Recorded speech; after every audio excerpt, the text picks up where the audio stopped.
Hello everyone, welcome to Chetan Bharat Learning and welcome back to our weekly current affairs series in which we'll cover all the important developments with respect to the field of science and technology for your UPSC preparation.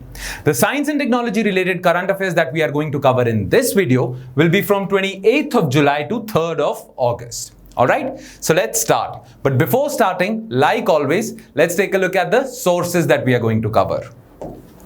Now, Hindu, Indian express, yes, PIB भी एक news हमारी इस बारी PIB से भी cover होगी, science monitor से कुछ न्यूज कवर होगी और आज की वीडियो में हम एक और न्यूज़पेपर को कवर कर रहे हैं, द प्रिंट वेबसाइट है, न्यूज वेबसाइट है, इस पे एक बहुत अच्छा आर्टिकल आया था तो उसको भी हम कवर करेंगे. Alright, now let's take a look at the important issues that were important in the past week. कौन से इश्यूज हमने कवर करने हैं? Issues to be covered. सबसे पहले ICMR, आपको पता ही है, Indian council of medical research, ICMR symposium on ethics of vaccine development. ICMR ने एक तरह की कॉन्फ्रेंस करी थी, ऑनलाइन कॉन्फ्रेंस, जिसमें डिस्कस करा था सारे वर्ल्ड ओवर के जितने भी बड़े बड़े वैक्सीन डेवलपर्स हैं और वैक्सीन डिस्ट्रीब्यूटर्स हैं, उनकी एक ऑनलाइन कॉन्फ्रेंस हुई थी जिसमें उन्होंने डिस्कस करा था कि वैक्सीन डेवलपमेंट के एथिक्स क्या होने चाहिए. ठीक है, ये काफी इंपॉर्टेंट इशू है. इसमें जो इस सिंपोजियम में जो बातें हुई है ना, वो काफी इंपॉर्टेंट है mains as well as prelims के पर्सपेक्टिव से. Alright, then next, increase cyber attacks during कोविड-19 पैंडेमिक. कोविड-19 के दौरान न्यूज में यह आया है कि साइबर अटैक्स बहुत ज्यादा बढ़ते गए हैं और हमारे जो गवर्नमेंट की साइबर अटैक से लड़ने की एक फोर्स है ना, CERT computer emergency response team, उसने भी एक और पर्टिकुलर मैलवेयर के बारे में रिपोर्टिंग करी है कि ये बहुत ज्यादा खतरनाक है. तो वो देखेंगे, साइबर अटैक्स को थोड़ा ब्रीफ में देखेंगे. And then more on Mars mission. आपको याद होगा लास्ट वीडियो में हमने मार्स मिशन, जो जुलाई में मार्स पे 3 मिशंस भेजे गए हैं. एक तो अमाल भेजा था आपके यूएई ने, दूसरा टियानविन 1 चाइना ने और परसिवेरेंस नासा ने. तो इसमें ना मोर ऑन मार्स मिशन पे हम थोड़ी सी कंट्रोवर्सी देखेंगे, मार्स मिशन से रिलेटेड कंट्रोवर्सी, और जो नासा का परसिवेरेंस है उसके बारे में थोड़ा और डिटेल में देखेंगे. ऑलराइट, एंड लास्ट, गवर्नमेंट की तरफ से एक एप्लीकेशन लॉन्च हुई है, मौसम. ऐसे प्रीलिम्स में पूछ लेते हैं, Mausam weather application launched by the government, तो उसके बारे में देखेंगे.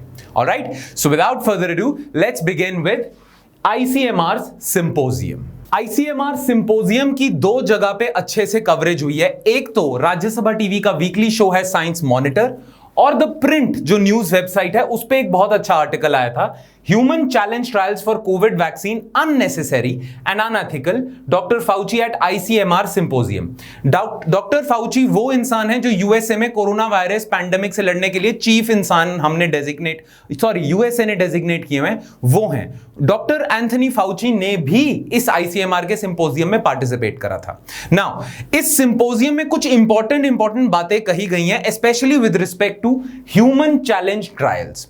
नाउ ह्यूमन चैलेंज ट्रायल्स क्या होते हैं, रैंडमाइज कंट्रोल ट्रायल्स क्या होते हैं, ये अभी थोड़ी देर में देखते हैं. बट उससे पहले देख लेते हैं इस सिंपोजियम में क्या क्या चीजें उठी थी, इस सिंपोजियम से रिलेटेड कुछ न्यूज के पॉइंट्स. बस उसके बाद हम देखेंगे एग्जैक्ट इशू क्या है ह्यूमन चैलेंज ट्रायल्स का, क्योंकि यही इशू उठा था ICMR के सिंपोजियम में. नाउ इस सिंपोजियम का नाम था international symposium on novel ideas in science and ethics of vaccines against covid pandemic. इन्होंने यह डिस्कस करना था कि वैक्सीन डेवलपमेंट के दौरान, अब वैक्सीन डेवलप करने के लिए, वैक्सीन टेस्ट करने के लिए आपको वॉलंटियर्स की जरूरत होती है. अब वॉलंटियर्स के साथ एथिकली पेश आना पड़ता है, तो उसके लिए क्या एथिक्स होने चाहिए, क्या साइंटिफिक पैरामीटर्स हमें फॉलो करने चाहिए, उस पे ये एक तरह की वर्चुअल कॉन्फ्रेंस हुई थी और इसका नाम ये था, आपको याद रखना है, प्री में पूछ सकते हैं, international symposium on novel ideas, मतलब new ideas on science and ethics of vaccines against COVID-19 pandemic. Right? This symposium was organized by Indian Council of Medical Research. बिल्कुल सही. Next, this was an online symposium. Obvious सी बात है, social distancing का जमाना है, infection बढ़ा नहीं सकते अगर बड़ी सी conference करेंगे. Right? So this was an online symposium that was attended by global experts involved in vaccine production and distribution. बहुत बड़े बड़े मेडिकल एक्सपर्ट्स हैं, बहुत बड़े बड़े वैक्सीन प्रोड्यूसर्स आए थे, उन्होंने पार्टिसिपेट करा था, और वैक्सीन को डिस्ट्रीब्यूट करने वाले लोगों ने पार्टिसिपेट करा था. तो एक तरह की बहुत बड़ी कॉन्फ्रेंस हुई थी, एक वर्चुअल कॉन्फ्रेंस, जिसमें लोगों ने अपने आइडिया शेयर करे थे, और आम लोग नहीं, एक्सपर्ट्स. तभी कुछ नतीजा निकलेगा ना। Now the main topic of discussion, एक तो the main topic of discussion of this symposium plus हमारे तैयारी के लिए, हमारे पेपर के लिए सबसे इंपॉर्टेंट टॉपिक ऑफ डिस्कशन था human challenge trials. Now human challenge trial समझने से पहले आपको थोड़ा सा याद करना पड़ेगा, पिछले साइंस एंड टेक की वीडियोस में हमने करा था रैंडमाइज्ड कंट्रोल्ड ट्रायल्स। ठीक है, अगर आपको याद नहीं आता तो मैं ब्रीफ में दोबारा से बता देता हूं, आपको फिर याद आ जाएगा। और जिन्होंने नहीं देखी वो वीडियो, वो ध्यान से सुनना।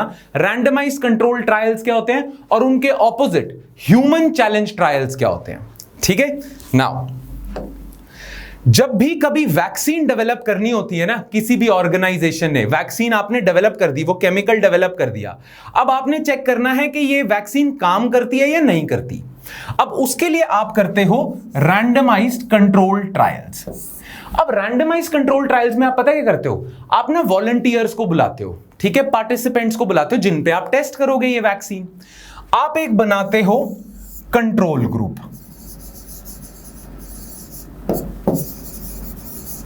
और एक और ग्रुप बना देते हो जिसका नाम होता है ट्रीटमेंट ग्रुप। ठीक है जी, तो जितने भी आपके पास वॉलंटियर्स आते हैं ना, आप उनको दो ग्रुप्स में बांट देते हो। कुछ वॉलंटियर्स को आप डाल देते हो ट्रीटमेंट ग्रुप में, कुछ वॉलंटियर्स को आप डाल देते हो कंट्रोल ग्रुप में।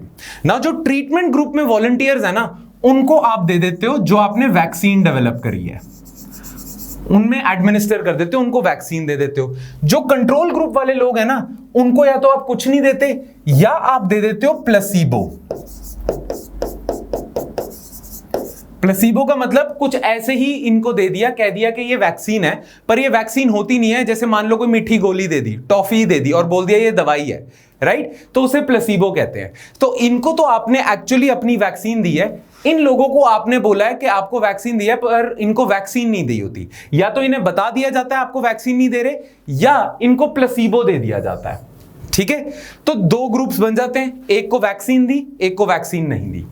अब इन लोगों को छोड़ दिया जाता है या चेक, अब इनको ना रियल लाइफ में ये हैं, अब इनको ना क्लोजली मॉनिटर किया जाता है। अब क्लोजली मॉनिटर करने के बाद अगर पता चलता है कि जो ट्रीटमेंट ग्रुप में लोग थे इनमें बहुत कम इंफेक्शंस है, वैक्सीन देने का पर्पस क्या है, अगर मैंने आपको वैक्सीन दे दी तो इसलिए दी है ना कि आपको कोविड-19 नहीं होगा, राइट। तो अगर ट्रीटमेंट ग्रुप के लोगों में इंफेक्शंस की मात्रा बहुत कम हो जाती है, मतलब बहुत कम लोगों में इंफेक्शंस हुए हैं, बहुत ही कम लोगों में या हुए ही नहीं, और अगर कंट्रोल ग्रुप के लोगों में इंफेक्शंस बहुत ज्यादा बढ़ गए हैं, इसका मतलब क्या है कि आपकी वैक्सीन काम कर रही है। वैक्सीन का मेन पर्पस था इम्यूनिटी देना, राइट। अगर आपने ट्रीटमेंट ग्रुप को वैक्सीन दी और अब इनको इंफेक्शन नहीं हो रहे, कंट्रोल ग्रुप को आपने वैक्सीन नहीं दी थी, इनमें इंफेक्शंस, कोविड-19 इंफेक्शंस बढ़ते जा रहे हैं, दैट मींस ये वैक्सीन ही थी जिसने इनमें इंफेक्शन होने से आपको बचा लिया। मेक सेंस, ठीक है। तो ये चीज आप रैंडमाइज कंट्रोल ट्रायल से चेक करते हो, बट इसमें ना कुछ प्रॉब्लम्स हैं, और वो प्रॉब्लम पता क्या है। मान लो ट्रीटमेंट ग्रुप जो था ना, उसमें इंफेक्शन के लेवल बहुत ज्यादा कम आ गए, और कंट्रोल ग्रुप जो था ना, उसमें इंफेक्शन के लेवल बहुत ज्यादा आ गए। अब आप इससे नतीजा ये निकाल रहे हो कि भाई आपकी वैक्सीन काम कर गई, बट ऐसा जरूरी नहीं है। क्या पता ये जो ट्रीटमेंट ग्रुप के लोग थे ये ज्यादा सोशल डिस्टेंसिंग फॉलो कर रहे थे, तो इनको इन्फेक्शन ही नहीं होएगा, हाथ हूथ अच्छे से धो रहे थे, ठीक है, तो ये सोशल डिस्टेंसिंग फॉलो कर रहे थे। क्या पता ये जो ट्रीटमेंट ग्रुप के लोग हैं ना, ये जो थे ये हॉटस्पॉट्स में नहीं थे, जहां कोरोना वायरस के हॉटस्पॉट्स हैं, जहां बहुत ज्यादा इंफेक्शन फैल रहा है, वहां नहीं थे। और बहुत सारे रीजंस हो सकते हैं जिसकी वजह से ट्रीटमेंट ग्रुप में इंफेक्शन डाउन हो और कंट्रोल ग्रुप में इंफेक्शंस का लेवल बढ़ता जा रहा है। आप कंपैरिजन ही कर रहे हो ना इन दोनों का, तभी बोल रहे हो आपकी वैक्सीन काम कर रही है। क्या पता ऐसा हो कि कंट्रोल ग्रुप में इंफेक्शंस बढ़ने का रीजन क्या था, सोशल डिस्टेंसिंग फॉलो नहीं कर रहे थे और हॉटस्पॉट्स के ये लोग ज्यादा करीब थे, इसलिए इनमें इंफेक्शन ज्यादा हो गए थे, राइट। ऐसे और बहुत सारे कारण हो सकते हैं, सिर्फ वैक्सीन एक कारण नहीं हो सकता कि इनको नहीं दी वैक्सीन कंट्रोल ग्रुप वालों को तो इनके इन्फेक्शन बढ़ रहे हैं, बहुत सारे कारण हो सकते हैं। तो इसीलिए रैंडमाइज कंट्रोल जो ट्रायल्स होते हैं उनकी स्टडी को फुल प्रूफ बनाने के लिए आपको ना सारी चीजें चेक करनी पड़ती है कि जो सोशल डिस्टेंसिंग के नॉर्म्स फॉलो कर रहे हैं बोथ ट्रीटमेंट ग्रुप और कंट्रोल ग्रुप, वो सिमिलर हैं। सेम सोशल डिस्टेंसिंग फॉलो कर रहे हैं। ये जो ट्रीटमेंट ग्रुप के लोग हैं और ये जो कंट्रोल ग्रुप के लोग हैं, ये सिमिलर एरियाज में है। हॉटस्पॉट है तो हॉटस्पॉट में है दोनों, हॉटस्पॉट नहीं है तो भी ये दोनों है। मतलब ये जो सारे पॉइंट्स है ना जिनकी वजह से डिफरेंस आ सकता है, इनको न्यूट्रलाइज करना है आपने, कि इनका इफेक्ट इतना ना हो इन दोनों के बीच में। सिर्फ एक ही डिफरेंशिएटिंग फैक्टर हो, वो हो वैक्सीन। मतलब इन दोनों ग्रुप में सिर्फ एक ही चीज इन दोनों ग्रुप को अलग करती है, ना सोशल डिस्टेंसिंग, ना हॉटस्पॉट, ना और रीजन। सिर्फ एक ही चीज अलग करती है, वैक्सीन। अगर तो आप ये इंश्योर कर लेते हो, अगर रैंडमाइज कंट्रोल ट्रायल की स्टडी ये इंश्योर कर लेती है कि इन दोनों में फर्क सिर्फ वैक्सीन का है, बाकी किसी फैक्टर का नहीं है, तो आप कंक्लूसिवली कह सकते हो कि वैक्सीन काम कर गई। राइट नाउ ये चीज इंश्योर करने के लिए कि इन दोनों में फर्क सिर्फ वैक्सीन का है, आपको बहुत सारी चीजें करनी पड़ती हैं। फॉर एग्जाम्पल, आपको एक चीज करनी पड़ती है, आपको इन्हें लॉन्गर पीरियड्स के लिए मॉनिटर करना पड़ता है, ज्यादा देर तक मॉनिटर करना पड़ता है। आपको टाइम लग जाता है ना, काफी देर तक इन्हें मॉनिटर करना पड़ता है कि कुछ छोटे मोटे कुछ एक आधे वेरिएशन आ सकते हैं, आपको लॉन्गर पीरियड्स के लिए मॉनिटर करना पड़ता है और ज्यादा लोगों को मॉनिटर करना पड़ता है। मतलब एक इसमें टाइम बहुत लगेगा, आपको बहुत ज्यादा टाइम तक आपको इन्हें स्टडी करना है ताकि ये सारे फैक्टर्स आप हटा सको स्टडी में से। प्लस आपको ज्यादा वॉलंटियर्स चाहिए, बहुत ज्यादा वॉलंटियर्स चाहिए आपको, तभी तो आप फर्क बता पाओगे। ऐसे तो आपने 10 वॉलंटियर ट्रीटमेंट में डाल दिए, 10 कंट्रोल ग्रुप में डाल दिए। मान लो 2-4 लोगों का फर्क आ गया कि 2-4 लोग कम है ट्रीटमेंट ग्रुप में जिनको इन्फेक्शन हुआ है as compare to control group, उससे आप कंक्लूसिवली थोड़ी कह सकते हो वो 2-4 लोग तो और किसी रीजन से भी बच सकते हैं या उनकी इम्यूनिटी बढ़ सकती है। आपको ज्यादा से ज्यादा लोग लेने पड़ेंगे, ज्यादा से ज्यादा बड़ा सैंपल साइज लेना पड़ेगा, तभी आप कह सकते हो कि हाँ वैक्सीन काम कर रही है ना। इसी वजह से ना, एक तो आपको वॉलंटियर ज्यादा चाहिए, एक आपको बहुत ज्यादा टाइम के लिए मॉनिटर करना पड़ता है। इसीलिए रैंडमाइज कंट्रोल ट्रायल्स ना बहुत ज्यादा टाइम लेते हैं, बहुत ज्यादा टाइम कंज्यूमिंग होते हैं। कहते हैं ना कि अभी तो फिर भी जल्दी जल्दी वैक्सीन्स ना फेज 1, फेज 2, फेज 3 ट्रायल्स पे जा रही है, अभी तो फिर भी ऐसा हो रहा है। बट जनरली यही कहते हैं ना कि वैक्सीन डेवलप होने के लिए बहुत ज्यादा टाइम लगता है, काफी ज्यादा टाइम लगता है वैक्सीन डेवलप होने में। और वही प्रॉब्लम है रैंडमाइज्ड कंट्रोल ट्रायल्स की, कि इन्हें टाइम बहुत ज्यादा लगता है। नाउ ये जो इंटरनेशनल सिंपोजियम हुआ था ना, इंटरनेशनल सिंपोजियम ये जो अभी हुआ है, आईसीएमआर ने करवाया, इन्होंने कहा है कि यार कोरोना वायरस बहुत बड़ा पैंडेमिक बनता जा रहा है। नाउ इससे बचने के लिए हमें वैक्सीन जल्दी डेवलप करनी पड़ेगी। नाउ वैक्सीन अगर हम जल्दी डेवलप करना चाहते हैं तो हमें इस टाइम का कुछ करना पड़ेगा। नाउ बहुत सारे लोगों ने आइडिया दिया कि अगर इस टाइम का आपको कुछ करना है ना, तो रैंडमाइज कंट्रोल ट्रायल की जगह आप ह्यूमन चैलेंज ट्रायल्स करो। नाउ ह्यूमन चैलेंज ट्रायल्स क्या होते हैं, फटाफट से सुनना। ह्यूमन चैलेंज ट्रायल्स, इसमें भी सेम चीज होती है, ध्यान से सुनना। एक आप बनाते हो कंट्रोल ग्रुप, एक आप बनाते हो ट्रीटमेंट ग्रुप। चलो एग्जांपल के तौर पे बता रहा हूं, ठीक है। इनको आप वैक्सीन दे देते हो, इनको आप प्लेसिबो या कुछ भी नहीं देते, कुछ भी नहीं देते इनको, ठीक है। इनको वैक्सीन दे रहे हो इन लोगों को, इनको कुछ भी नहीं दे रहे। अब आप पता क्या करते हो, रैंडमाइज कंट्रोल ट्रायल में आप क्या करते थे, इनको छोड़ देते थे और फिर मॉनिटर करते थे इन्हें लंबे समय तक। ह्यूमन चैलेंज ट्रायल्स में पता क्या होगा, ह्यूमन चैलेंज ट्रायल्स में ना आप इन्हें इन्फेक्ट कर दोगे, दोनों ग्रुप्स को कोरोना वायरस दोगे जानबूझ के आप, ठीक है। तो आपने इन्हें वैक्सीन दे दी, इन्हें वैक्सीन नहीं दी, अब आपने दोनों लोगों को कोरोना वायरस से इन्फेक्ट कर दिया जानबूझ के। अब आप देखोगे कि अब तो मैंने दोनों को कोरोना वायरस दे दिया। जब मैंने दोनों को कोरोना वायरस दे दिया तो ट्रीटमेंट ग्रुप के लोगों को इन्फेक्शन हुआ या नहीं हुआ, और कंट्रोल ग्रुप के लोगों को इन्फेक्शन हुआ या नहीं हुआ। अगर ज्यादा ट्रीटमेंट ग्रुप के लोगों को इन्फेक्शन हो गया even after giving the vaccine, that means ये वैक्सीन काम नहीं कर रही। अगर ज्यादा ट्रीटमेंट ग्रुप के लोगों को इन्फेक्शन नहीं हुआ बल्कि कंट्रोल ग्रुप के लोगों को हो गया, क्योंकि आपने तो दोनों को इन्फेक्शन कर दिया, तो पता चलता है कि वैक्सीन काम कर रही है। नाउ इसका फायदा क्या है, इसका फायदा यह है इसमें टाइम ही नहीं लगता। आप तो पहले लॉन्गर पीरियड्स के लिए मॉनिटर इसलिए करते थे क्योंकि आप उनकी वेट करते थे रियल लाइफ में कि वो कहीं इन्फेक्ट हो जाए नहीं हो जाए। अब आपने उन्हें डायरेक्टली इन्फेक्ट कर दिया, जैसे ही आपने ग्रुप में डाला, आपने वैक्सीन दी और आपने इन्फेक्ट कर दिया उन्हें, राइट? तो आपको ज्यादा देर तक मॉनिटर करने की जरूरत नहीं है। एक इंसान, क्या पता, रैंडमाइज कंट्रोल ट्रायल में क्या होता था, वैक्सीन ली, एक इंसान को क्या पता 3 महीने बाद इंफेक्शन हो, तो आपको तो 3 महीने तक मॉनिटर करना पड़ेगा। यहां पे आपने अभी इंफेक्शन करके देख लिया, मेक सेंस? प्लस इसमें आपको ज्यादा लोगों को लेने की भी जरूरत नहीं है, थोड़े से लोग लो आप, बिल्कुल कम से। कंट्रोल लैब की सेटिंग्स में, एक लैब में आप दोनों को चेक कर लो, कम लोगों को चेक कर लो, ठीक है? दोनों को ही जब आप इन्फेक्ट कर रहे हो तो आपको लोग भी कम चाहिए, आपको टाइम भी कम चाहिए। तो इससे क्या होगा, वैक्सीन का रिजल्ट आपको जल्दी मिल जाएगा, टाइम कम लगेगा और आप फटाफट रिजल्ट के साथ आ जाओगे। तो इस इंटरनेशनल सिंपोजियम में ये कह रहे हैं कि क्यों ना हम ह्यूमन चैलेंज ट्रायल्स का फायदा उठाएं। बट बहुत सारे डॉक्टर्स ने और बहुत सारे मेडिकल एक्सपर्ट्स ने कहा था कि इसमें ना कुछ एथिकल इश्यूज हैं। एथिकल इश्यूज क्या हैं कि एक तो आप इन्हें इन्फेक्ट कर रहे हो, ये तो गलत बात है। 2, ह्यूमन चैलेंज ट्रायल्स में कंसेंट लिया जाता है, ठीक है? कंसेंट इन दोनों का लिया जाता है, इन्हें बताया जाता है बाकायदा कि आपको इन्फेक्ट कर रहे हैं। फिर भी बहुत सारे डॉक्टर्स कह रहे हैं कि ये अनएथिकल है, ये बड़ी अनएथिकल प्रैक्टिस है और इसकी हिस्ट्री भी है काफी अनएथिकल प्रैक्टिस की।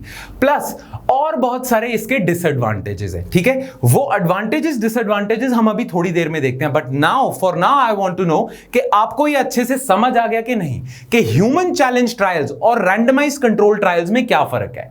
ह्यूमन चैलेंज ट्रायल्स में आप इन्फेक्ट करोगे जानबूझ के, रैंडमाइज कंट्रोल ट्रायल्स में आप उन्हें खुला छोड़ दोगे और बस वेट करोगे कि उनको इन्फेक्शन कब होता है दुनिया में जब वो घूम रहे होते हैं। Make sense? ठीक है, चलो अब इसको थोड़ा डेफिनेशन वाइज पढ़ लेते हैं। Human challenge trials, these are clinical trials in which participants are intentionally infected with a disease. ठीक है, ये सारी चीजें तो मैंने वही जो बोलनी थी मैंने। अब हम आ जाते हैं फटाफट से एडवांटेजेस पे। एडवांटेजेस क्या हैं इसके? These trials are necessary to address the urgent need for vaccine to curb the pandemic.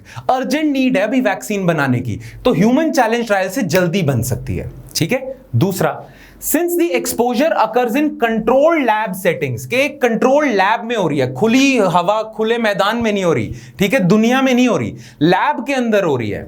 Human challenge trials could be completed in a few weeks and require fewer people. कम लोग चाहिए, कम time चाहिए। ठीक है, the results of randomize control trial, अब ये जो point है ना, ये बताएगा कि रैंडमाइज कंट्रोल ट्रायल में प्रॉब्लम है। The results of randomize control trials are hard to decode. मतलब रैंडमाइज कंट्रोल ट्रायल के जो रिजल्ट आते हैं ना, आप उन्हें फुल प्रूफ नहीं कह सकते। क्यों नहीं फुल प्रूफ कह सकते? यहां से बताता हूं। The results of randomized control trials are hard to decode as physical distancing and other infection control measures prevent trial participants from being exposed to the virus. ये मैंने बताया था, क्या पता ट्रीटमेंट ग्रुप के लोगों को इन्फेक्शन इसलिए नहीं हो रहा क्योंकि जिस एरिया में वो रहते हैं वहां गवर्नमेंट ने अच्छे स्टेप्स लिए हुए हैं सोशल डिस्टेंसिंग के। ठीक है, फिजिकल डिस्टेंसिंग उनकी बढ़ी हुई है, तो इसीलिए आप रैंडमाइज कंट्रोल ट्रायल की स्टडी पे ना पूरा रिलाई नहीं कर सकते। इसीलिए आपको बार बार ट्रायल करने पड़ते हैं, इसीलिए आपको ज्यादा देर तक मॉनिटर करना पड़ता है और इसी में टाइम लग जाता है। और टाइम ही तो नहीं है अभी वैक्सीन के लिए। अगर वैक्सीन जल्दी नहीं आती तो कोरोना तो और उत्पात मचा देगा। Make sense, right? और एडवांटेजेस सुन लेते हैं। Human challenge trials can help to quickly evaluate the efficacy, मतलब effectiveness on a case to case basis and help understand the individual immune response in people. हम हर एक इंडिविजुअल पे भी चेक कर सकते हैं, क्योंकि लोग कम है ना, इंडिविजुअल टू इंडिविजुअल भी चेक कर सकते हैं कि इसका इम्यून रिस्पॉन्स कैसा आया, इसका कैसा आया, इसका कैसा आया। Make sense? क्योंकि कम लोग हैं, इंडिविजुअल टू इंडिविजुअल भी चेक कर सकते हैं। Another advantage is that it can help to compare different vaccines head to head. अच्छा, आप डिफरेंट वैक्सीन्स को भी चेक कर सकते हो कि एक ग्रुप को ये वाली वैक्सीन दे दी, दूसरे को ये वाली वैक्सीन दे दी और दोनों को इन्फेक्ट कर दिया, फिर देखो, right? Human challenge trials have been done for other diseases like malaria and cholera without any problems. तो ये एक एडवांटेज है कि पहले भी मलेरिया और कॉलेरा की हमने जो बनाई है वैक्सीन्स, वो ह्यूमन चैलेंज ट्रायल से ही बनाई है, तो इतनी प्रॉब्लम नहीं है। जो लोग डर रहे हैं ना इससे, जो लोग कह रहे हैं एथिकल नहीं है वगैरह, उनको इतना डरने की जरूरत नहीं है। The other benefit to conducting these trials is that it will allow other countries that are behind in global vaccine race to accelerate their research. अब आपको पता है ना, कंट्रीज के बीच में रेस लगी हुई है कि कौन सबसे पहले वैक्सीन डेवलप करेगा। और कंट्रीज के बीच में रेस क्यों लगी हुई है? क्योंकि जो कंट्री पहले डेवलप कर लेगी वैक्सीन, वो सबसे पहले अपने लोगों को देगी, फिर बाद में बाकी कंट्रीज को एक्सपोर्ट करेगी। तो बाकी कंट्रीज बेचारी पीछे रह जाएंगी, वो सफर करती रहेंगी कोरोना वायरस पैंडेमिक से। इसीलिए सारी कंट्रीज के बीच में रेस है। अब कुछ कंट्रीज आगे हैं, जैसे यूके हो गया, यूनाइटेड किंगडम, वहां पे ऑक्सफोर्ड में जो रिसर्च हो रही है, कुछ कंट्रीज आगे हैं, कुछ कंट्रीज पीछे हैं। अगर आप ह्यूमन चैलेंज ट्रायल्स अलाउ कर देते हो तो जो पीछे कंट्रीज है ना, ये अपने ट्रायल्स फटाफट कर देंगी, तो ये भी आगे आ जाएंगी और इन्हें डिपेंडेंट नहीं रहना पड़ेगा एडवांस कंट्रीज पे कि वो उनका वैक्सीन आएगी तो वो वेट कर रहे हैं कि उनकी वैक्सीन हम तक कब पहुंचेगी। इससे क्या होगा, ट्रायल्स जल्दी होते हैं ना, ह्यूमन चैलेंज ट्रायल्स, तो इससे होगा क्या, इससे होगा ये कि पीछे जो रह गई हैं कंट्रीज, जिनका अभी रिसर्च के इनिशियल स्टेजेस है, वो भी फटाफट कंप्लीट करके वैक्सीन निकाल दें और अपनी पॉपुलेशन को बचा लें। Alright, make sense? चलो, ये तो हो गए एडवांटेजेस। पर मैंने आपको बोला है कि इंटरनेशनल सिंपोजियम ये जो हुआ है, इसमें बहुत सारे लोगों ने इसके अगेंस्ट भी बोला है। बहुत सारे लोगों ने बोला है कि ऐसा नहीं करना चाहिए। As a matter of fact dominant voices कह रही हैं कि ऐसा नहीं करना चाहिए। अब वो क्या रीजन दे रहे हैं कि क्यों नहीं करने चाहिए ह्यूमन चैलेंज ट्रायल्स, वो देख लेते हैं। Disadvantages of human challenge trials. Fauci का नाम हमने अभी थोड़ी देर पहले सुना है, यूएसए में ये कोरोना वायरस पैंडेमिक को हैंडल कर रहे हैं। According to Dr. Anthony Fauci, it is highly unethical to deliberately expose human volunteers to the virus. ये कहते हैं कि हाईली अनएथिकल है कि ह्यूमन वॉलंटियर्स को आप ना डेलिबरेटली, जानबूझ के आप उन्हें इन्फेक्शन दे रहे हो। वो आम जिंदगी में नहीं इन्फेक्ट हो रहे, उन्हें आप इन्फेक्ट कर रहे हो ना। आप ये सोच रहे होगे कि डॉक्टर फाउची कंसेंट भी तो ले रहे हैं, उनका कंसेंट भी तो ले रहे हैं, तो वो खुद वॉलंटियर कर रहे हैं। पर इस पे ना डॉक्टर एंथनी फाउची एक बात बोलते हैं। वो बोलते हैं कि कंसेंट का मतलब तभी है जब वो इन्फॉर्म्ड कंसेंट हो। इन्फॉर्म्ड कंसेंट का मतलब पता है क्या होता है? कि जब आपको इन्फेक्ट कर रहे हैं तो डॉक्टर्स आपको बताएं इससे आपको क्या क्या होगा। अगर डॉक्टर आपको इन्फेक्ट कर रहा है और आप पूछ रहे हो वॉलंटियर करने से पहले, अपना कंसेंट देने से पहले आप डॉक्टर से पूछ रहे हो डॉक्टर इसके कोई लॉन्ग टर्म साइड इफेक्ट तो नहीं आएंगे? डॉक्टर कह रहे ना ना कुछ भी नहीं होगा, कुछ भी नहीं होगा, ले ले ले ले आराम से, कोई प्रॉब्लम नहीं होगी। तो अगर डॉक्टर ऐसा कह रहा है कि कोई प्रॉब्लम नहीं होगी तो आप कंसेंट दे दोगे। अगर डॉक्टर आपको बता ही नहीं रहा, इंफॉर्मेशन ही नहीं दे रहा, तो आप तो इजीली कंसेंट दे दोगे, राइट? तो इसीलिए डॉक्टर एंथनी फाउची कहते हैं कि कंसेंट इन्फॉर्म्ड होना चाहिए। जो वॉलंटियर उसको सारा पता होना चाहिए, राइट? ना वॉलंटियर किस पे डिपेंड करता है? डॉक्टर की एडवाइस पे। एंथनी फाउची कहते हैं कि डॉक्टर्स को भी अभी तक नहीं पता कि कोरोना वायरस के लॉन्ग टर्म इंपैक्ट्स क्या हो सकते हैं। कोई इंसान अगर एक बार ही इन्फेक्ट हो गया और उसके बाद ठीक भी हो गया, अभी तक हमें यह नहीं पता कि लॉन्ग रन में 5 साल बाद 10 साल बाद उसके साथ क्या होगा। तो अभी डॉक्टर्स भी नहीं बता सकते किसी को इन्फेक्ट करने से पहले कि यार तेरे को लॉन्ग टर्म प्रॉब्लम होगी, अभी तो तू ठीक हो जाएगा, राइट? तो ये जो कंसेंट है, जो इंसान कंसेंट दे रहा है, उसको पता नहीं ना उसके साथ लॉन्ग टर्म में क्या होगा, तो फिर वो क्या करेगा? वो तो इजीली कंसेंट दे देगा। इसीलिए डॉक्टर एंथनी फाउची कह रहे हैं कि ये अनएथिकल है भाई। Why? क्योंकि हमें नहीं पता अभी लॉन्ग टर्म इंपैक्ट क्या होंगे, तो हम ये वॉलंटियर करने वालों को ऐसे कैसे कहते हैं कोई टेंशन नहीं, कोई टेंशन नहीं, कि ये तो दे ही देंगे अपना कंसेंट। ऑल्सो यही बात बोलिए नेक्स्ट पॉइंट पे एंथनी फाउची में, such trials if conducted for कोविड-19 vaccine will be limited to young participants who are at low risk of death. The long term effects of exposure to such virus are yet unknown. अभी long term effects तो आपको पता ही नहीं है, और आपने ये सोचा है कि यार इन्फेक्शन हम उन्हीं को देंगे जो यंग लोग हैं, क्योंकि यंग लोगों की डेथ नहीं होगी, राइट? बूढ़े लोगों को कह रहे हैं ना ज्यादा उनके चांसेस है मॉर्टेलिटी के, यंग लोगों को है नहीं। दोगे तो यंग लोगों को, पर यंग लोग दे भी देंगे आपको कंसेंट के यार ठीक है हम तो बच जाएंगे, पर यंग लोगों को ये तो नहीं पता कि लॉन्ग टर्म क्या इंपैक्ट होएगा। और ये बात तो किसी को भी नहीं पता, रिसर्चर्स को भी नहीं पता, क्योंकि अभी कोरोना वायरस को हुआ ही कितना टाइम है। Make sense? अच्छा, एक और डॉक्टर हैं, डॉक्टर पीटर पायट। डॉक्टर पीटर पायट is the director of London institute of hygiene and tropical medicine. ये डॉक्टर पता क्या कहते हैं? डॉक्टर पीटर कहते हैं कि यस, यंग लोगों की मोर्टेलिटी कम है, यंग लोगों के डेथ के रिस्क कम है, पर इसका मतलब ये थोड़ी है कि यंग लोग मर नहीं रहे। अब कोई इंसान को आप बोल दो कि यार यंग, तू तो यंग है, तू तो मरेगा नहीं, तो तू अपना कंसेंट दे दे, क्या पता वो मर जाए। फिर किस पे केस करोगे? जो वैक्सीन डेवलपर हैं वो कोर्ट के धक्के खाएंगे या वैक्सीन डेवलप करेंगे? Make sense. प्लस जिसकी डेथ होगी उसके साथ कितना बड़ा अन्याय हो गया। तो ये भी कह रहे हैं कि ये अनएथिकल है, कि लोअर रिस्क तो है यंग लोगों का, पर इसका मतलब ये नहीं है कि 100% रिस्क फ्री है वो, थोड़ा 10% चांस तो उनके भी डेथ के हो सकते हैं। तो इसीलिए ये प्रॉब्लमैटिक है, अनएथिकल है। क्लियर? तो ये चीजें आपको पता होनी चाहिए। प्रीलिम्स में भी पूछ सकते हैं कि ह्यूमन चैलेंज ट्रायल्स होते क्या हैं, what is the difference between randomise control trial, human challenge trial, options दे देंगे कुछ आपको। और मेंस में भी अगर आपसे पूछ लिया आंसर, हम आपको प्रैक्टिस में देंगे क्वेश्चंस, जो आपका दोबारा संडे को मेंस टाइप टेस्ट होएगा, उसमें हम आपको ये क्वेश्चन जरूर देंगे। प्लीज प्रिपेयर कर लेना कि ह्यूमन चैलेंज ट्रायल्स क्यों होने चाहिए, क्यों नहीं होने चाहिए, उससे रिलेटेड क्वेश्चन होगा। तो आपको ये एडवांटेजेस डिसएडवांटेजेस पता होने चाहिए। अब हम आ जाते हैं नेक्स्ट इशू पे, जो है इंक्रीज्ड साइबर अटैक्स। ये जो लॉकडाउन का पीरियड चला है ना, इस दौरान साइबर अटैक्स बहुत ज्यादा बढ़ गए हैं। ठीक है, तो इससे रिलेटेड 2 आर्टिकल्स आए थे, एक तो आपका द हिंदू में आया है और इंडियन एक्सप्रेस में आया है। इंडियन एक्सप्रेस की एक्सप्लेन्ड सीरीज में आया व्हाई इज स्पाईवेयर और and stalkerware gaining traction during the pandemic, कि ये स्पाईवेयर और स्टॉकरवेयर के अटैक्स बढ़ते क्यों जा रहे हैं, हम देखेंगे अभी क्या है ये। और हिंदू में आर्टिकल आया था कि गवर्नमेंट ऑफ इंडिया की एक एजेंसी है सर्टेन, उसने बोला है कि एंड्रॉयड फोन्स के लिए एक वायरस आ गया है, मैलवेयर आ गया है, जिसका नाम है ब्लैक रॉक। ये बहुत डेंजरस है और इससे बचना चाहिए। एक तरह से इन्होंने ना अलर्ट जारी करा है, सर्टेन ने अलर्ट जारी करा है कि इस ब्लैक रॉक मैलवेयर से आप बच के रहिए। तो एक एक करके इन दोनों न्यूज को देखते हैं। ठीक है, सबसे पहले तो ये स्पाईवेयर वाला सिस्टम देखते हैं। इंडियन एक्सप्रेस के आर्टिकल को देखते हैं कि पैंडेमिक के दौरान क्या हरकत होगी, ऐसा क्या हो गया कि ये साइबर अटैक्स बढ़ते जा रहे हैं। ठीक है, नाउ ग्लोबली ना, ग्लोबल लीडर है सिक्योरिटी, साइबर सिक्योरिटी का एक ग्लोबल ऑर्गेनाइजेशन है, बहुत बड़ी ऑर्गेनाइजेशन है, प्राइवेट ऑर्गेनाइजेशन है पर ग्लोबल लीडर है, जिसका नाम है एवास्ट। नाउ एवास्ट कहता है कि ना अभी रिसेंटली ग्लोबली पाया गया है, मार्च से लेके ये जून जुलाई के पीरियड में पाया गया है कि स्पाईवेयर और स्टॉकरवेयर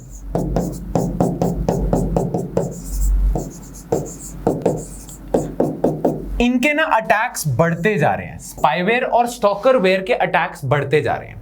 नाउ स्पाईवेयर क्या होता है, स्टॉकरवेयर क्या होता है, ये समझने से पहले आपको समझना पड़ेगा कि भाई मैलवेयर क्या होता है। जो आपका स्पाईवेयर है, स्टॉकरवेयर है, it is a part of या it is a category of malware. Now malware क्या होता है? मैलवेयर वो सॉफ्टवेयर होता है जो आपके फोन, कंप्यूटर या कंप्यूटर नेटवर्क में कहीं कोई इंसान जानबूझ के इंस्टॉल कर देता है जिससे आपको हार्म पहुंच सके। तो मैलवेयर ना एक ब्रॉड टर्म है। मैलवेयर का ही पार्ट वायरस होता है। वायरस जो होते हैं ना, कंप्यूटर में वायरस होते हैं, they are also a form of malware. ठीक है, एक होता है ransomware. Ransomware is also a form of malware. आपके फोन में ना किसी तरह एक वायरस घुसा दिया, उस वायरस ने क्या करना है, उस वायरस ने आपका फोन बंद कर देना है और आपको बस एक मैसेज शो होगा कि इस अकाउंट में इतने पैसे ट्रांसफर कर दो, नहीं तो आपका फोन कभी नहीं खुलेगा। राइट, तो इसे रैंसमवेयर कहते हैं। रैंसम, फिरौती डिमांड कर रहे हैं। राइट, तो ऐसे जो भी आपको हार्म करने वाले ये सॉफ्टवेयर होते हैं ना, इन्हें आप मैलवेयर कहते हो। ठीक है, ना इन्हीं मैलवेयर के 2 पार्ट्स हैं, स्पाईवेयर होते हैं कुछ स्टॉकरवेयर होते हैं। ठीक है, बाकी और भी होते हैं। वायरस भी एक मैलवेयर होता है, स्पाईवेयर भी मैलवेयर होता है, स्टॉकरवेयर भी मैलवेयर होता है, रैंसमवेयर भी मैलवेयर होता है। पर अभी हमारी अटेंशन अकॉर्डिंग टू एवास्ट होनी चाहिए स्पाईवेयर या स्टॉकरवेयर में। नाउ स्पाईवेयर और स्टॉकरवेयर क्या है? स्पाईवेयर पता क्या होता है? ये एक ऐसा प्रोग्राम होता है, एक ऐसी एप्लीकेशन या एक ऐसा सॉफ्टवेयर होता है जो आपके फोन, स्पेशली फोन या कंप्यूटर में किसी तरह इंस्टॉल कर दिया जाता है और ये पता क्या करता है, आपके फोन या कंप्यूटर से बिना आपकी नॉलेज के डेटा उठा के कहीं और देता रहता है। तो फॉर एग्जांपल, अगर मैंने आपका फोन हैक करना है, मैंने आपके फोन से आपका डेटा चुराना है, तो मैं आपके फोन में एक मैलवेयर यानी कि एक स्पाईवेयर डाल दूंगा। वो स्पाईवेयर क्या करेगा? वो स्पाईवेयर आपका जो डेटा है, आपकी फोटोज, आपके कॉल रिकॉर्ड्स, आपके व्हाट्सएप मैसेजेस, ये सारे मुझे आके फॉरवर्ड कर देगा।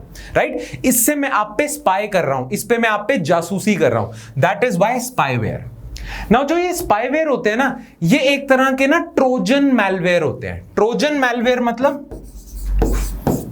ट्रोजन मैलवेयर तो आपको पता चल गया। ट्रोजन या ट्रोजन हॉर्स कह देते हैं। ये हैकिंग कम्युनिटी नहीं होती जो इंटरनेट पे हैकिंग करते हैं, उनमें बड़ा फेमस वर्ड है ये ट्रोजन हॉर्स, ठीक है, एक लेजेंड से आया है, ठीक है, ग्रीक लेजेंड से। खैर, ट्रोजन हॉर्स का मतलब पता है क्या है? ट्रोजन हॉर्स का मतलब ये है, आप ना जैसे फॉर एग्जांपल किसी के फोन में स्पाईवेयर डालने का तरीका पता है क्या है? आपको कह दिया जाता है कि यार स्पॉटिफाई जब आप डाउनलोड करते हो ना, या सावन या गाना.com, ये बहुत सारी गाने सुनने की ऐप है ना, तो आज जब आप स्पॉटिफाई डाउनलोड करते हो ना, तो स्पॉटिफाई की आपको सब्सक्रिप्शन लेनी पड़ती है ना, सब्सक्रिप्शन आप लेते हो तभी आपको बिना ऐड के म्यूजिक सुनेगा। एक ना कोई इंसान कहता है कि ये एक ऐप है प्ले स्टोर पे, इस पे आपको सब्सक्रिप्शन देनी नहीं पड़ेगी, ऐड भी नहीं सुननी पड़ेगी, और ये स्पॉटिफाई के सारे गाने आप इस पे सुन सकते हो, ठीक है। वो बोलते हैं कि ये एक ऐप ऑलरेडी पड़ी हुई है, पर ये अनऑथराइज्ड ऐप है, ब्रोकन ऐप है। तो आप क्या करते हो, आप पैसे देने, सब्सक्रिप्शन से बचने के लिए, ऐड से बचने के लिए वो वाली ऐप डाउनलोड कर लेते हो। अब वो स्पॉटिफाई का दूसरा वर्जन है, ठीक है, बिल्कुल स्पॉटिफाई जैसा दिखेगा, पर उसी स्पॉटिफाई की एप्लीकेशन में कहीं छुपा होगा ये स्पाईवेयर। तो आपको लगेगा आपने स्पॉटिफाई डाउनलोड करा है और आप उसी स्पॉटिफाई से गाने भी सुन रहे हो, पर वहीं कहीं छोटा सा ये स्पाईवेयर है जो आपके सारे डेटा कहीं और दे रहा है, राइट, और आपसे सारी परमिशन भी ले लेगा। कई बार ये क्या करेगा कि आप, अगर इसने आपसे परमिशन लेनी है ना, तो उसे ऐसे दिखाएगा कि जैसे गूगल अपडेट मांग रहा है आपसे। कई बार होता है ना कि गूगल अपडेट करना चाहता है आपका फोन, आप उस पर यस क्लिक कर देते हो, पर कहीं छुपी होती है परमिशंस जो आप यस क्लिक करने पे दे भी देते हो, राइट, तो इसको परमिशंस आ जाती है ना। इसे ट्रोजन क्यों कहते हैं? कि हार्मफुल चीज अनहार्मफुल बना के आप किसी के फोन में डाल रहे हो। हार्मफुल चीज क्या है? स्पाईवेयर। अनहार्मफुल कैसे बना रहे हो? स्पॉटिफाई के अंदर डाल रहे हो और आप भेज रहे हो, इसे कहते हैं ट्रोजन हॉर्स मैलवेयर। तो कई बार स्पाईवेयर ट्रोजन हॉर्स मैलवेयर के फॉर्म में भी दिया जाता है, ठीक है। तो ये स्पाईवेयर क्या करेगा? आपके फोन से डेटा उठा के देता जाएगा, क्लियर, ठीक है। अच्छा, स्पाईवेयर की एक खास बात क्या है? स्पाईवेयर, अगर मैंने आपके फोन में स्पाईवेयर घुसाना है ना, तो मैं कहीं और बैठे भी आपके फोन में स्पाईवेयर घुसा सकता हूं, ठीक है। मुझे आपका फोन उठा के उसमें स्पाईवेयर इंस्टॉल करने की जरूरत नहीं है, मैं कहीं और से आपके फोन में स्पाईवेयर डाल सकता हूं। मेक सेंस, ठीक है। तो ये स्पाईवेयर है। स्टॉकरवेयर क्या है? स्टॉकरवेयर भी एक तरह का स्पाईवेयर ही है। जो स्पाईवेयर कर सकता है ना, वो स्टॉकरवेयर भी कर सकता है, ठीक है। बस स्टॉकरवेयर एक और चीज कर सकता है, और वो एक और चीज पता क्या है? आपके फोन के लोकेशन का डेटा भी ये भेज सकता है। तो स्टॉकरवेयर में क्या होगा कि ये डेटा तो देगा आपके फोन का, आपकी लोकेशन भी देता जाएगा। इससे आप किसी को स्टॉक कर सकते हो, ये पता लगा सकते हो कौन कहां पे है बिना उसकी नॉलेज के। अच्छा, ये जो प्रोग्राम है ना, ये आपको आपके ऐप टूल बार पे दिखेंगे नहीं। जब आप अपना फोन खोलते हो तो आपको दिखती है ना कितनी सारी ऐप्स हैं आपके पास, ये आपको दिखेंगे भी नहीं, हिडन है आपके फोन में। पर आपकी लोकेशन भी किसी पे जाती जा रही है और आपका डेटा भी जाता जा रहा है। अब एवास्ट कहता है कि इनका उत्पाद बहुत ज्यादा बढ़ता जा रहा है, ये एकदम से बहुत ज्यादा बढ़ गए हैं। नाउ एवास्ट इसके क्या रीजन देता है? वो रीजन ये देता है, वो कहता है कि ना देखो, दो रीजन है। एक, लॉकडाउन के दौरान, कोरोना वायरस पैंडेमिक के दौरान जो ऑफलाइन सर्विसेज भी थी ना, ऑनलाइन हो चुकी हैं। सारी दुनिया ही ऑनलाइन हो चुकी है, सारा वर्ल्ड ही ऑनलाइन हो चुका है। इसीलिए इनके लिए जो ये हैकर्स वगैरह होते हैं, जो स्पाईवेयर डालते हैं, ये जो रैंसमवेयर डालते हैं, या ये जो स्टॉकरवेयर डालते हैं, इनको ज्यादा इंसेंटिव है, क्योंकि अब सारी दुनिया ऑनलाइन है, तो इनके शिकार बढ़ गया है। किसी को भी चूज करके शिकार कर सकते हैं, ठीक है ना। दूसरा जो रीजन है ना, वो दिया है यूनाइटेड नेशंस विमेन, एक ऑर्गेनाइजेशन है यूएन विमेन। उसने ये बोला है कि डोमेस्टिक वायलेंस अगेंस्ट विमेन बहुत ज्यादा बढ़ गई है ड्यूरिंग लॉकडाउन। उन्होंने ये बोला है कि हस्बैंड वाइफ के बीच में प्रॉब्लम्स बहुत ज्यादा बढ़ गई हैं during lockdown. Plus husband wife के बीच में कई चीजों की प्रॉब्लम है, सिक्योरिटी की प्रॉब्लम है, पैसे को लेके प्रॉब्लम है, बहुत ज्यादा प्रॉब्लम्स बढ़ गई हैं। इसीलिए हस्बैंड और वाइफ्स एक दूसरे के फोन में स्पाईवेयर डाल रहे हैं, स्पाई करने के लिए कि ये क्या कर रहे हैं, किससे चैट कर रहे हैं, क्या फोटोज है। प्लस हस्बैंड वाइफ्स ही अपने पार्टनर के फोन में ही स्टॉकरवेयर भी डलवा रहे हैं, राइट। अच्छा, स्टॉकरवेयर याद रखना, स्टॉकरवेयर अगर मैंने आपके फोन में डालना है तो मुझे थोड़े टाइम के लिए आपका फोन का एक्सेस चाहिए। मैं आपका फोन उठाऊंगा, उसमें स्टॉकरवेयर डालूंगा, तभी आपके फोन में स्टॉकरवेयर जाएगा। कहीं रिमोटली मैं स्टॉकरवेयर नहीं डाल सकता, स्पाईवेयर जरूर डाल सकता हूं। Make sense? हमने कर ही ली है, जैसा आप जानते ही हो ऑलरेडी, हम कर चुके हैं मैलवेयर की डेफिनेशन, स्टॉकरवेयर, स्पाईवेयर, इनकी डेफिनेशन कर चुके हैं। फिर भी इस कॉन्टेक्स्ट में मैंने आपको दोबारा बता दिया। You know malware, you know Trojan horse, you know spyware, you know stalkerware. And why is the reason that these spyware and stalkerware attacks are increasing? Because one, the entire world is online, and the other reason is, according to UN Women, that problems between domestic problems have increased. That's why partners are spying on each other. Make sense? ठीक है, चलो अब हम दूसरी news पे आ जाते हैं जो है ब्लैक रॉक की। ठीक है, Android malware, BlackRock prowling in cyberspace may steal banking data. CERT-in. Now CERT-in क्या है? ध्यान से सुनना। ये CERT-in अगर वार्निंग दे रहे हैं ना तो हमें ध्यान से सुननी चाहिए। CERT-in है कंप्यूटर इमरजेंसी रिस्पॉन्स टीम।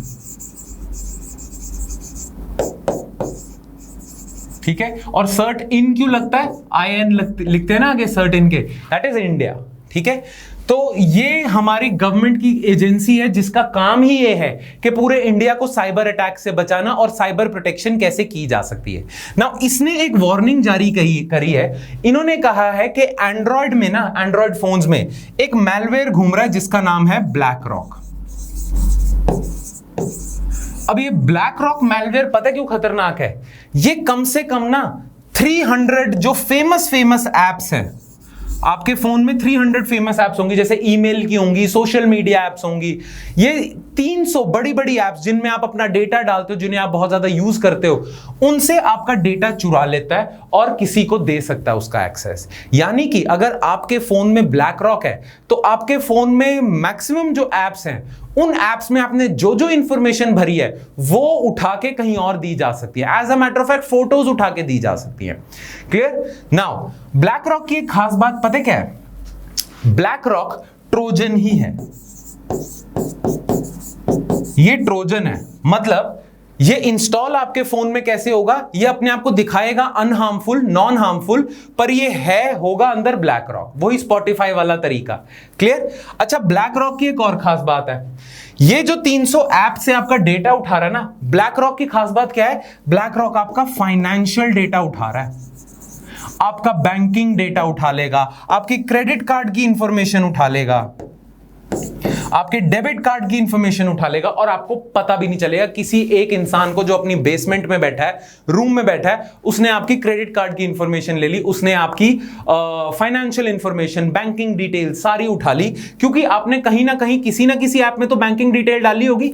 ले, आपने स्विगी डाउनलोड करा हुआ है, स्विगी में आप कुछ ऑर्डर करवाते हो, तो ऑर्डर जब करवाते हो तो अपने पेमेंट करने के लिए कुछ डिटेल्स डालते हो, डेबिट कार्ड या क्रेडिट कार्ड, इसने वहां से उठा ली। क्लियर? अच्छा, ये एक ट्रोजन के तरीका का पता क्यों है?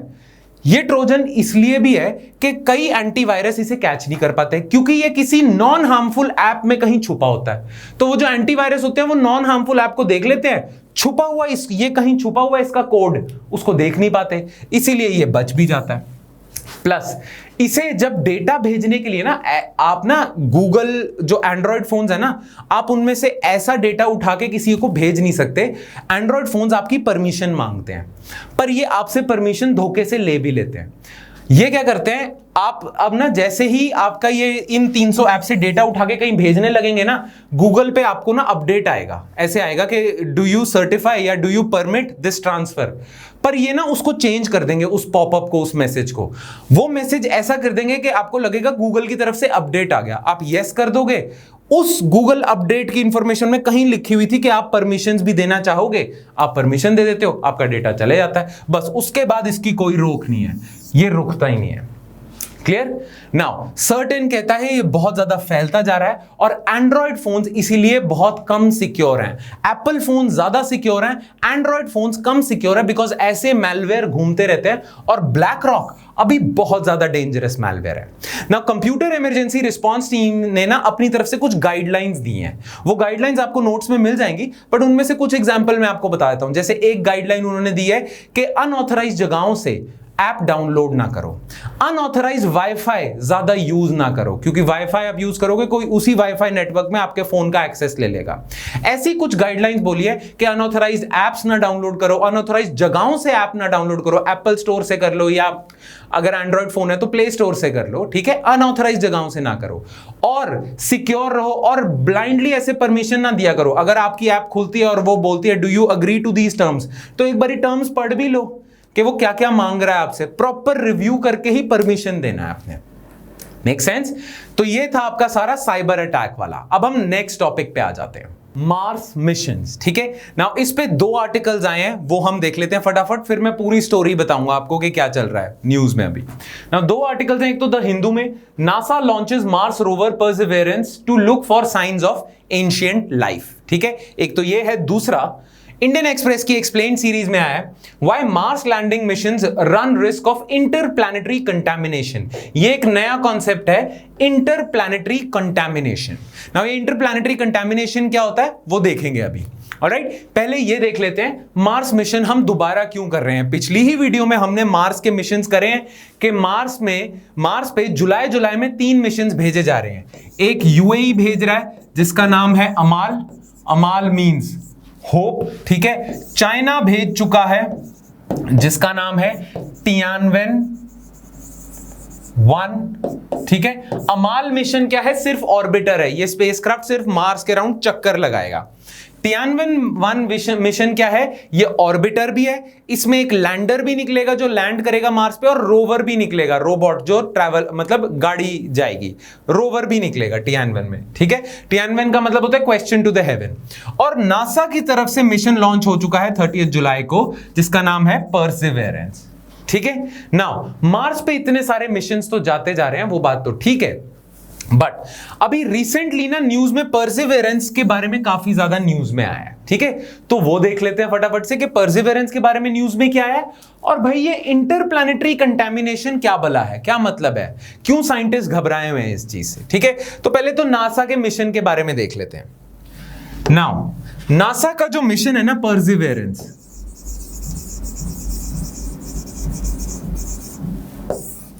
इस मिशन के बारे में कुछ डिटेल्स देख लेते हैं। एक, इस मिशन का एम ये है कि मार्स पे लाइफ ढूंढी जाए कि क्या मार्स पे लाइफ पॉसिबल है ना। मार्स पे लाइफ पॉसिबल क्यों लगती है? वेल, बहुत सारे साइंटिस्ट ने और एस्ट्रोफिजिसिस्ट ने और एस्ट्रोनॉमर्स ने ये पाया है, कुछ ऐसे प्रूफ दिए हैं, और नासा के कई प्रीवियस मिशंस ने से ये आइडिया लगता है कि मार्स पे या तो लाइफ अभी भी पॉसिबल है छोटे लेवल पे, या शायद कई साल पहले लाइफ पॉसिबल थी ना। वो क्यों? कई मिशंस मार्स पे गए जिन्होंने बोला मार्स पे शायद लिक्विड वाटर पॉसिबल है, कहीं ना कहीं लिक्विड वाटर है, या तो सरफेस पे है या सरफेस के नीचे है, सब सरफेस लेवल पे है। और अगर जहां लिक्विड वाटर होता है वहां चांसेस हैं कि लाइफ हो, चाहे छोटी लाइफ क्यों ना हो, माइक्रोबियल लाइफ ही क्यों ना हो, माइक्रोबियल मतलब बैक्टीरियल ग्रोथ ही क्यों ना हो, पर लाइफ होगी, ठीक है। एक, जब मार्स के सरफेस को आप देखते हो ना, तो आप देखते हो कि यार अभी तो लाइफ नहीं है यहां पे, पर कई साल पहले शायद थी यहां पे लाइफ, क्योंकि यहां पे लेक्स के वो बने हुए हैं, रिवर वैलीज बनी हुई है, कि रिवर नहीं है पर वैलीज बनी हुई है, पूरा सरफेस ऐसा है कि शायद कभी ना कभी यहां लाइफ थी, ठीक है। तो कई ऐसे प्रूफ्स हैं जिससे लगता है मार्स पे लाइफ कभी थी, और कई ऐसे प्रूफ भी हैं कि शायद मार्स पे अभी माइक्रोबियल लेवल की लाइफ तो है, शायद है, क्योंकि सब सरफेस लेवल पे लिक्विड वाटर है। तो परसिवेरेंस का काम पता क्या है? परसिवेरेंस ने रोवर उतारना है मार्स पे, ठीक है। मार्स पे रोवर उतार के मार्स के कई एरिया से जियोलॉजिकल सैंपल्स उठाने हैं, रॉक सैंपल्स उठाने हैं, उन रॉक सैंपल्स को उठा के अर्थ तक पहुंचाना है, ठीक है। ये रोवर जाएगा मार्स पे, वहां से सैंपल्स उठाएगा, वो रॉक सैंपल्स आके आप वापस अर्थ पे लेके आओगे, और फिर चेक करोगे उन सैंपल्स पे कि इन सैंपल्स में कहीं आपको बैक्टीरिया वगैरह दिखता है, माइक्रोबियल लाइफ दिखती है। अगर दिख गई तो ये तो बहुत बड़ी डिस्कवरी है कि मार्स पे छोटे लेवल की लाइफ भी पॉसिबल है, और कभी किसी जमाने में लाइफ शायद पॉसिबल थी, ठीक है। अभी जो पूरा परसिवेरेंस का मिशन है ना, कि परसिवेरेंस का जो लैंडर है, परसिवेरेंस उतर तो अगले साल फेब में जाएगा, ठीक है, बट वहां से रॉक सैंपल उठाने फिर उन्हें अर्थ तक वापस लेके आना, उसमें कई साल लग जाएंगे। ये प्लान्ड है 2031 तक। परसिवरेंस मिशन का काम है कि एंशिएंट लाइफ ढूंढना, तभी तो आपका यहां लिखा हुआ था ancient science of ancient life, है ना। तो परसिवरेंस का काम है एंशिएंट लाइफ ढूंढना, उसके लिए उनको रॉक सैंपल्स को एनालाइज करना पड़ेगा, उसके लिए रॉक सैंपल्स को वापस लेके आना पड़ेगा अर्थ पे, ठीक है, और उस चीज को टाइम लग जाएगा और वो आएगा 2031 तक। लेके भी पता कैसे आएंगे, नासा अपना रोवर उतारेगा, रोवर क्या करेगा, सैंपल्स उठाएगा और एक रॉकेट में रख देगा, वो रॉकेट लॉन्च होएगा मार्स से और मार्स के ऑर्बिट में उन सैंपल्स को फेंक देगा, ठीक है। अब वो सैंपल्स ना ऑर्बिट में घूमते रहेंगे, फिर अर्थ से एक रॉकेट जाएगा और वो उन सैंपल्स को वहां से उठा लेगा और वापस अर्थ पे ले आएगा। कुछ ऐसा सा प्लान कर रहे हैं, ठीक है, इसीलिए इतना टाइम लग जाएगा। क्लियर? अच्छा, डिटेल्स क्या है जो आपसे प्रीलिम्स में पूछ सकते हैं, वो ये कि परसिवरेंस का जो ये रोवर है, ये जो मिशन गया है, ये गया है एटलस 5 रॉकेट पे। जैसे हमारा जाता है ना PSLV या GSLV पे, इनका है एटलस 5, ये रोमन न्यूमरल में एटलस 5 रॉकेट पे गया है। और जैसे हमने करा होगा टियानवन 1 कहां लैंड होएगा, यूटोपिया प्लेनेशिया में, है ना, हमने करा है, उस पे टेस्ट में भी क्वेश्चन आया। वैसे ही ये नासा का जो परसिवरेंस मिशन है, ये कहां लैंड करेगा, जेज़ेरो क्रेटर। जेज़ेरो क्रेटर है, एक क्रेटर है, क्रेटर मतलब एक हॉलो डिप्रेशन है, ठीक है, एक ऐसा डिप्रेशन सा बना हुआ है मार्स के सरफेस पे, उसमें बहुत सारे रॉक्स हैं, बहुत सारे ऐसे चीजें हैं जिससे नासा को लगता है कि यहां आपको लाइफ मिल सकती है। तो ये जेज़ेरो क्रेटर में जाएगा परसिवरेंस मिशन। अच्छा, जेज़ेरो क्रेटर की खास बात पता है क्या है, अनुमान ये लगाया जाता है, अंदाजा ये लगाया जाता है कि जेज़ेरो क्रेटर कभी ना 3 बिलियन ईयर्स पहले लेक होती थी, पानी की भरी हुई लेक थी। अब मार्स पे पानी तो है नहीं, ऊपर तो पानी रहा नहीं, तो अब वो जो पानी ने स्पेस निकाला हुआ था, डिप्रेशन सा था, वो रह गया, जिसका नाम जेज़ेरो क्रेटर है। इसीलिए क्योंकि ये कभी किसी एंशिएंट टाइम में लेक होती थी, यहां शायद सब स्ट्रेटम लेवल में, सब सरफेस लेवल में पानी अभी भी है और यहां पे आपको लाइफ मिल सकती है। तो ये पता होना चाहिए, एटलस 5 रॉकेट पे गया और जेज़ेरो क्रेटर पे गया। अच्छा, नासा का एक और मिशन है। नासा का मिशन ये है, एक तो एंशिएंट लाइफ ढूंढना, एक ये कि अगर नासा सक्सेसफुली वहां से रॉक सैंपल्स उठा के ले आता है तो नासा को ये भी आइडिया लग जाएगा कि कैसे लोगों को भेज के भी उन्हें वापस लाया जा सकता है। थोड़े लेसन्स मिलेंगे, नासा इस एक्सपीरियंस से सीखेगा कि कैसे ह्यूमंस को मार्स पे उतार के वापस भी लाया जा सकता है। Make sense? ठीक है, तो ये चीज नासा का मेन मिशन है, ठीक है। नाउ ये तो चलो हमें आइडिया लग गया कि ये करना क्या चाह रहे हैं परसिवरेंस वगैरह में। अब हम ये देख लेते हैं कि ये इंडियन एक्सप्रेस वाले क्या कह रहे हैं। Why Mars landing mission run risk of interplanetary contamination? Now what do you mean by that? देखो, मार्स पे बहुत सारे मिशंस जा रहे हैं, ठीक है। मार्स पे लैंड होने वाले तो 2 मिशन है, एक तो टियानवन है चाइना का और एक परसिवरेंस है, ठीक है जी। नाउ कहा यह जाता है बहुत सारे एस्ट्रोबायोलॉजिस्ट होते हैं। What do you mean by astrobiologist? Biologist कौन होते हैं? जो लिविंग ऑर्गेनिजम्स को स्टडी करते हैं। एस्ट्रोबायोलॉजिस्ट कौन होते हैं? जिनका काम है ये चेक करना कि स्पेस में, सेलेस्टियल बॉडीज में अर्थ के अलावा भी लाइफ पॉसिबल है, तो ये एस्ट्रोबायोलॉजिस्ट होते हैं। अब बहुत सारे एस्ट्रोबायोलॉजिस्ट कह रहे हैं कि अगर मार्स पे लाइफ है, मार्स पे माइक्रोबियल लाइफ एग्जिस्ट करती है, तो डोंट यू थिंक मार्स पे अपने शिप उतार के, अपने लैंडर उतार के हम उनकी लाइफ से छेड़छाड़ कर रहे हैं? कैसे? नाउ जैसा कि आप जानते हो कि जो आपका स्पेसक्राफ्ट होगा उसमें एस्ट्रोनॉट्स होंगे जो मार्स पे जाएंगे, या कोई भी चीज होगी, जो भी लैंडर रोवर उतर रहा है मार्स पे, वो जा रहा है। डोंट यू थिंक उस लैंडर या रोवर में बैक्टीरिया भी हो सकते हैं? बैक्टीरिया तो बहुत छोटा है, बैक्टीरिया वायरस भी जा सकता है। बैक्टीरिया वायरस आपका रह गया होगा भाई उस लैंडर में, टियानवन में रह गया होगा, परसिवरेंस रोवर में रह गया होगा बैक्टीरिया। अब आप वो परसिवरेंस रोवर को मार्स पे उतार देते हो, डोंट यू थिंक मार्स पे वो बैक्टीरिया लीक हो जाएगा? अगर मार्स पे वो बैक्टीरिया लीक हो जाएगा तो डोंट यू थिंक मार्स की माइक्रोबियल लाइफ से वो इंटरफियर कर सकता है और वहां की लाइफ को खराब भी कर सकता है, एनहांस भी कर सकता है, कुछ भी कर सकता है। कहने का मतलब अर्थ से गया हुआ बैक्टीरिया वहां की लाइफ को कंटामिनेट कर सकता है। तो कह रहे हैं कि ये एथिकल प्रॉब्लम है कि अगर आपको लगता है कि वहां लाइफ है तो डोंट यू थिंक अर्थ से बैक्टीरिया जो चला ही जाएगा वो वहां की लाइफ को कंटामिनेट कर देगा? Make sense? ठीक है। अच्छा, प्रॉब्लम ये नहीं है। एस्ट्रोबायोलॉजिस्ट कहते हैं कंटामिनेशन ना दो तरीके की हो सकती है।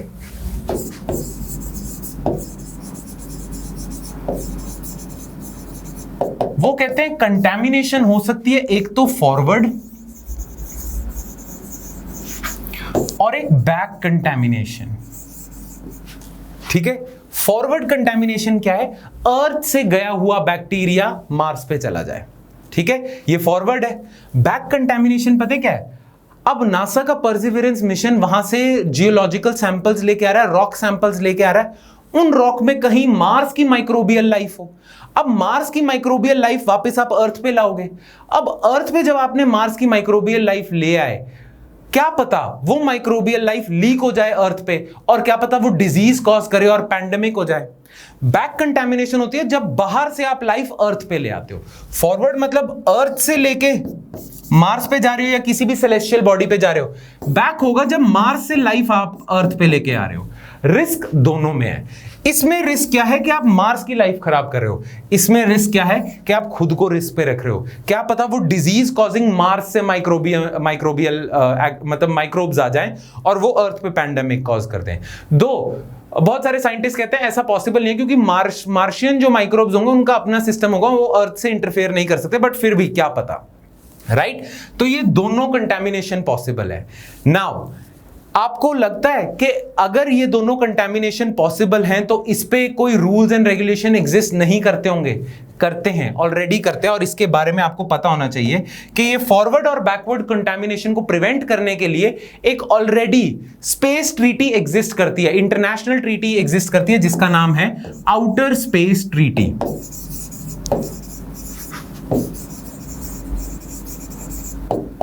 नाउ ये आउटर स्पेस ट्रीटी की गई थी 1967 में।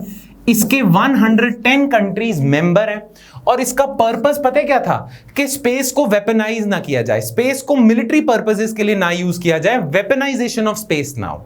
बट इस आउटर स्पेस ट्रीटी में एक और प्रोविजन था जो था कंटैमिनेशन से रिलेटेड, कि ना तो फॉरवर्ड कंटैमिनेशन हो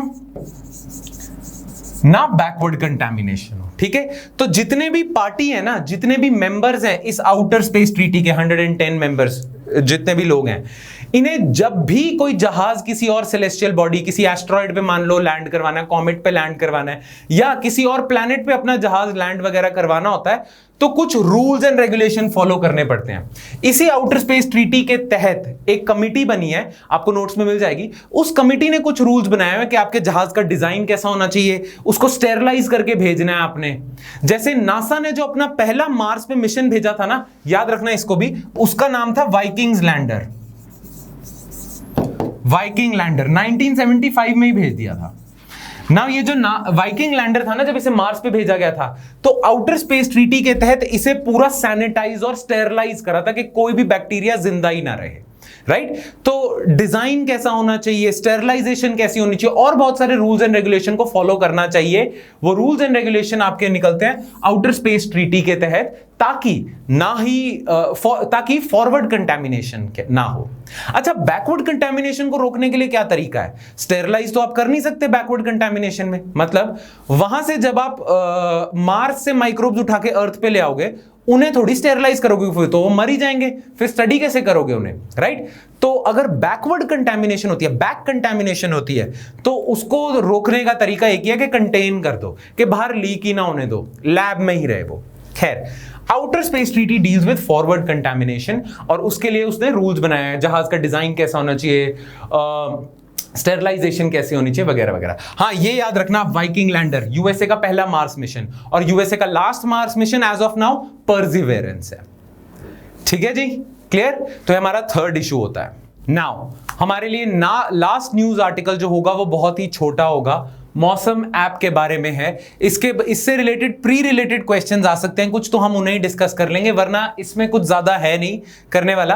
आपको नोट्स में कुछ 4-5 लाइनें दी होंगी, उन्हें आपने बस रट्टा मारना है, सिर्फ रटने वाला पोर्शन है, ठीक है। बाकी जो याद रखने वाला पोर्शन है, इंपॉर्टेंट रट्टा मारने वाला पोर्शन है, वो हम अभी डिस्कस कर लेते हैं, पर बड़ी छोटी सी न्यूज है, कुछ नहीं है। नाउ वेदर के लिए ना, फॉर वेदर मॉनिटरिंग और वेदर वगैरह के लिए मिनिस्ट्री ऑफ अर्थ साइंसेज ने मौसम ऐप बनाई है। क्लियर? नाउ ये जो मौसम ऐप की कवरेज है ना, ये आपके लिए मैंने ढूंढी है from PIB and science monitor, again Rajya Sabha TV पे जो शो आता है। Now ministry of earth sciences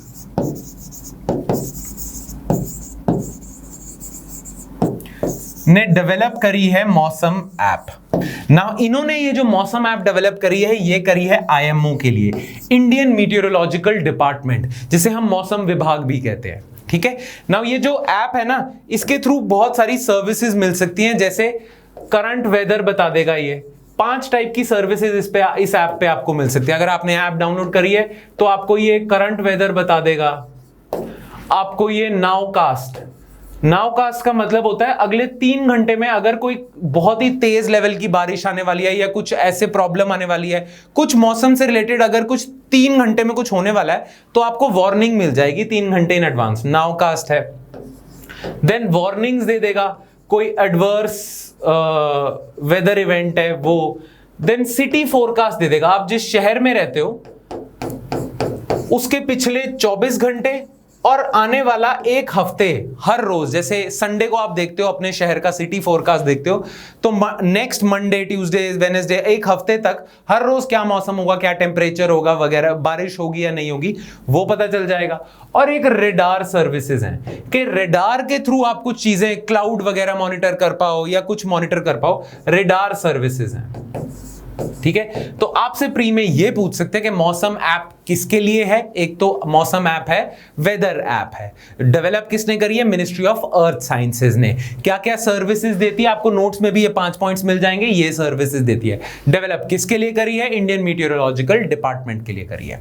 alright, that's it. अच्छा, इस बारी हम कोविड-19 अपडेट्स नहीं करेंगे, क्योंकि कोविड-19 अपडेट्स पे न्यूज तो बहुत आ रही है, पर वो हमारी तैयारी के लिए सिग्निफिकेंट नहीं है। अच्छा, कुछ न्यूज कोविड-19 अपडेट से रिलेटेड ऐसी हैं जो तैयारी के लिए तो सिग्निफिकेंट है, पर अभी वो मैच्योर हो रही है। मैच्योर मतलब अभी वो न्यूज डेवलप हो रही है, अगले हफ्ते तक उस पे और क्लैरिटी आ जाएगी। तो नेक्स्ट वीक वील डिस्कस कोविड-19 अपडेट्स एज वेल।